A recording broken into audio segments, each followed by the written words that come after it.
Hello, everyone. My name is Alexander Lucard, and I am an HMIS System Administrator for Montgomery County. In today's training, we are going to be looking at how to enter and maintain a client's income in HMIS.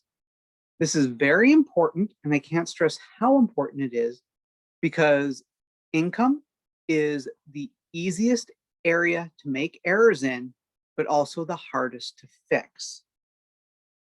It is also one of the HUD verification questions, which means it is one of the most heavily weighed sections of your APR, of SAGE, of the NOFA. So it's absolutely vital you get this section correct. And of course, because it's the easiest to make errors in, that's why we want to pay so much special attention to it. In today's training, we're going to show you how to start an income section for a client, how to do an interim, and then we will also have follow-up trainings that supplement this one that show you the most common income errors and how to fix them. But those will be in a separate training because this is already going to be a long one as it is. So let's go into this client's entry exit. And let's go look at the income section. We can see here that the income section is here. From the income from any source question, the monthly income benefit matrix, and the total monthly income question. These are the three questions that we really want to pay attention to. The first thing we want to do is fill out the monthly income / benefits section. Now, a big mistake people make is clicking the add button. You never, ever actually want to click the add button, either here or in an update. Why? Because if you click it, you have to fill out all of these manually. You have 15 different income types here in Montgomery County, which means you have to click this 15 times, fill them out, make sure you fill them out correctly, make sure you don't forget any of the 15, and then move on. That takes forever. You don't ever want to click the add button. It is an illusion. Do not use it. What you want to do is click the HUD verification button right here on the right hand with a big angry red triangle. And what we want to do is change the big angry red triangle with a happy green check mark. The green check mark means that you have done it correctly. The angry red triangle means stop whatever you were doing and fix this. It's a HUD verification question, one of the most important questions there is. You need to get this fixed. So let's click on HUD verification and show you the quick, easy way to fix the monthly income up, and also the way to limit your possibility of making errors. So we click on HUD verification. This little matrix pops up.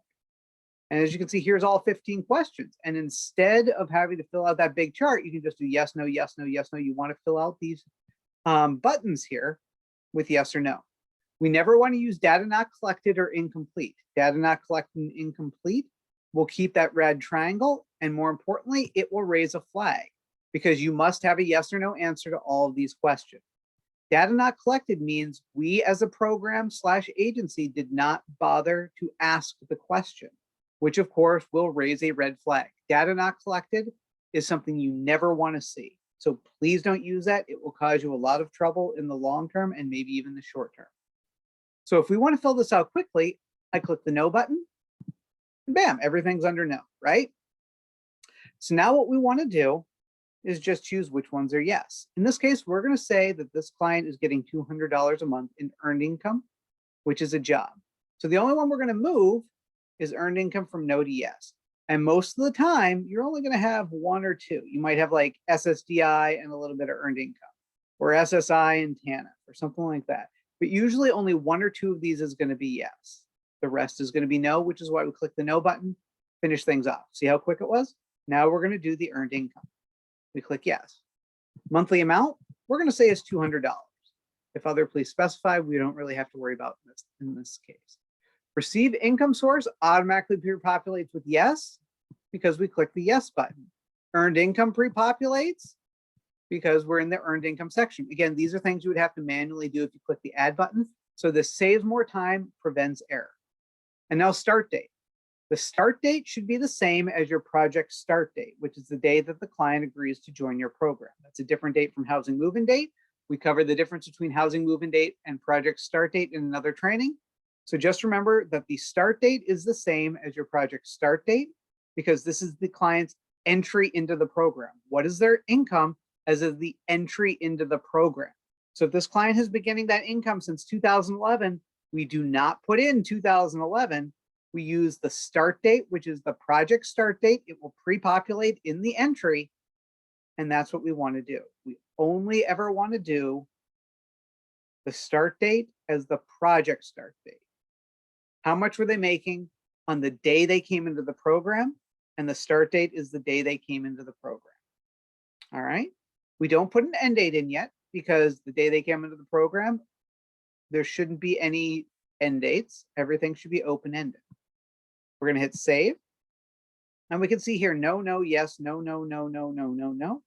Everything has been filled out. We're going to hit save and exit. And now the HUD verification has changed to the happy little green check mark, showing that you have done it correctly. And now there are 15 of these in here. We can see showing 1 to 15, next, 6 to 10, 11 to 15. So it's a little hard here because you have 15 answers, but only 5 can show up on your entry screen. And so we just want to make sure that we use the next, first, previous, and last buttons to find, just to make sure that everything's in here correctly. All right. Now, we're not done yet. We still have 2 other questions we need to do. And this is where most of the errors happen.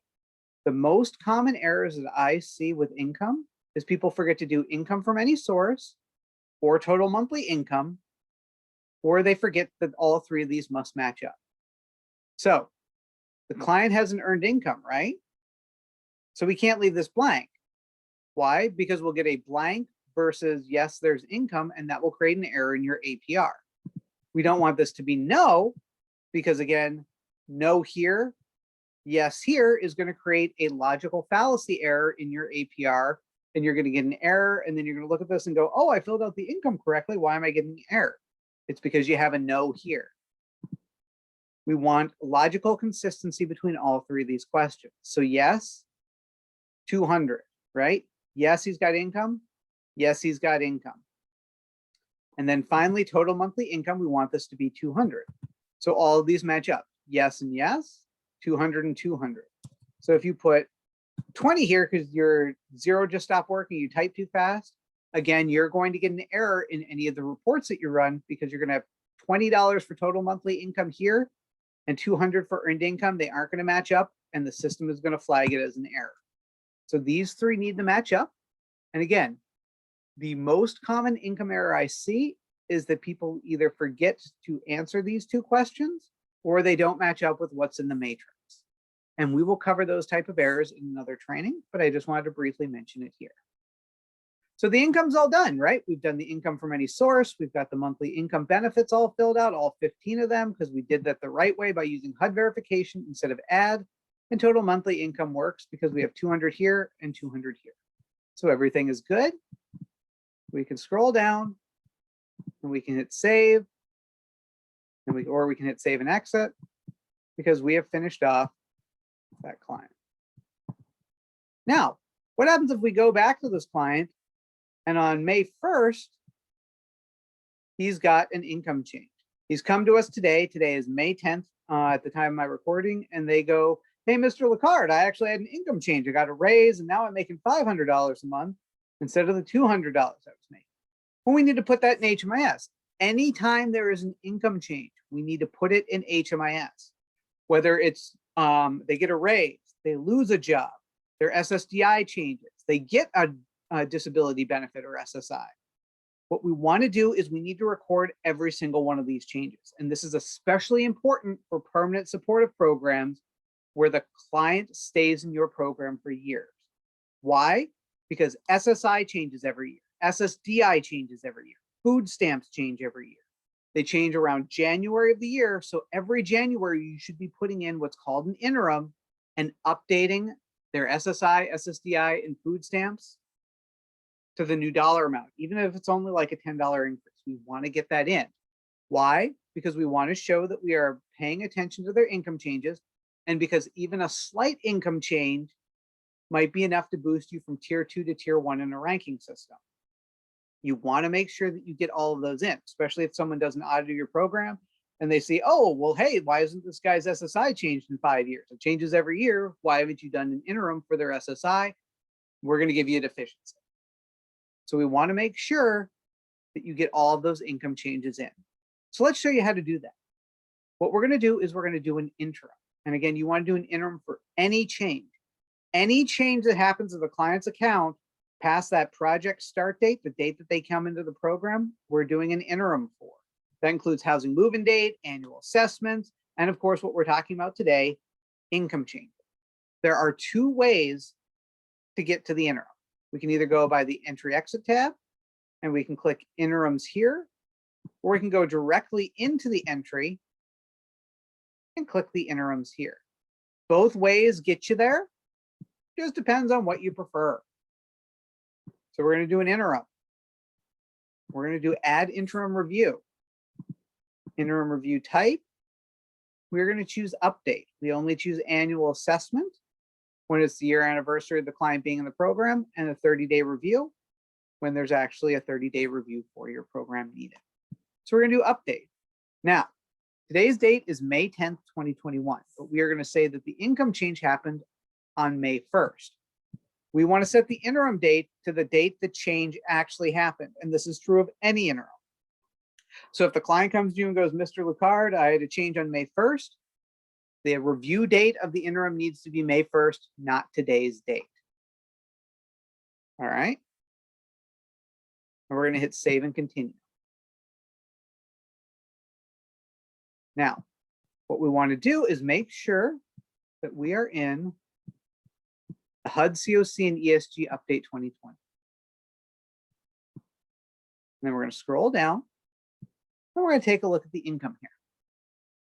And we know that we've got an income change. So we need to change the system to reflect his new income of $500. Now, what we don't want to do is click the add button. Remember me saying that before? We never click the add button. It's an illusion. It actually causes more errors than it does any sort of good. It never really does any good. It only does harm. If we click the add button and fill this out and give him $500, let's do that. Let's actually do that as an example. 500, yes. Earned income, 500. Now we save it. Now we have an error. And what's the error? We have a $200 one open and we have the $500 one open. So how much is the client making? The system is going to say he's making $700. And that's because you added a new income without fixing up the old one, putting an end date in for the old one. So we never want to click the add button because that is a good way to create a lot of income errors. So we're going to delete this because we don't want 2 open incomes. We only want 1 open source of income for each income type. So we only want 1 open workers' comp, 1 open unemployment insurance, and of course, 1 open earned income. So let's show you the right way to do it. Remember, never click add. What we're going to do is we're going to click on the pencil. And now what we're going to do is we're not going to change the start date here. We're not going to change the start date to 05/01/2020 and change this to 500. Because if we did, we'd be messing up his income from the start date. We're not making any changes like that. What we're doing is we're just clicking on the pencil and we're going to put an end date in. Now, we said that the income change happened on May 1st. So what we're going to do is we're going to put an end date for the old income of 4/30/2021. We end the old income the day before the new one starts, and that's to prevent any date overlap. If we did this on 5/1 and then we started a new income of 5/1 for 1 day, 1 24-hour period, which would be May 1st, there would be an income overlap. That $200 would overlap with the new income of 500, meaning that he would have $700 as his income if anyone did a run of a report on May 1st. And of course, Murphy's Law would be that's the day they'd run the report. They'd run a report saying, oh, let's take a look at May 1st. He'd have $700 instead of 200, which was the old income, or 500, which is the new one. And that would be an error. And we don't want that to happen. And we really want to pay attention because, some programs determine rent based on what their income is.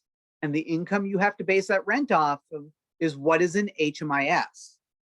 And so you don't want to be charging them rent as if their income is $700 if it's actually $500, because that's going to be more that they have to pay. They're not going to like that. And there's going to be a whole snafu. So the end date should always be the day before the new income starts, the date of your interim. So the end date here is 4/30/2021, because the new income is going to start on 5/1/2021. And we're going to hit save and add another. If we hit save, we're going to get an error, not here, but later on down the road in the short term, because all we did was end the old income and we don't have a new earned income started. Remember, this will change to an angry red check mark unless you have one open source of income for each option. So let's hit save and add another. And right now we can see it's become the angry red check mark because we saved the earned income, and now we have to finish adding the new one in. And once we finish adding that new income in, that's going to go back to being the happy green check mark. So remember, we said that he is now making $500. Earned income is yes. Source of income is earned income. And the start date is 5/1. It pre-populates because that's the date of the interim. And we leave the end date blank. We leave the end date blank because this new income has not ended yet. It's brand new. There is no end date in sight. So we aren't going to end it. We're just going to hit save. And there we see it's turned back to the happy green check mark. And now we can say that the current income is $500. Earned income started on 5/1. The old income ended on 4/30, so there's no overlap. And now we just have one more thing that we have to change. And what's that? You remember from earlier? We need to change the total monthly income because it's still saying $200. And we're going to get an error because this is $500 and this is $200. And the system's going to give you an error and say, hey, which of these is right? One says 200, one says 500. I don't know. I'm a computer. Please fix this so that they match up. $500. And your interim is done. We've fixed it all up. We hit save. No, we don't want to answer those questions. And everything is good because everything matches up. Yes, he's got income. $500, $500. And that's all we have to do to start an income and also do an interim to ensure that the changes are recorded. Now, before we go, I want to show you one quick little tip. Let's click on the magnifying glass here. This brings you up all the income, all 15 of the options, and any changes that are made. You can see now we have 16. We start out with 15 because we have 2 earned incomes now, one old and one new.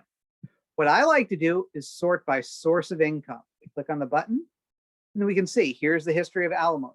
It's been 0 since 4/6/2021, no changes. Child support, no changes since 4/6/2021. Earned income, as we can see here, we can see the whole history. He had $200 from 4/6/2021 to 4/30/2021, and then it went up to $500 on May 1st. And then if there are any other changes, we'd end this old income and start a new one. So this gives you a really good visual history of the client. We do the HUD verifications because that's what this is. This is a snapshot of the client's financial history. And that's why it is so important that we get every one of those income changes in, whether it's child support, whether it's retirement, whether it's SSDI, whether it's SSI, whether it's IDA, whether it's earned income. We need to get every single one of those changes in. And sometimes, a client's not going to have any changes for years because they don't have a job. Others are going to have tons of changes in the year because they might be good at getting a job, but really bad at keeping the job. So it's vital that you, as an agency, record every single income change, no matter how minute you feel it is. And that's all there is for starting an income in the client's entry and maintaining it by doing a client interim. Please follow up this training with the income errors and how to correct them trainings. We're going to do a series of those, and that will help you to identify the most common income errors and how to fix them. Thank you for joining me in this training today. I really appreciate it. And I look forward to having more trainings with you. Have a great day.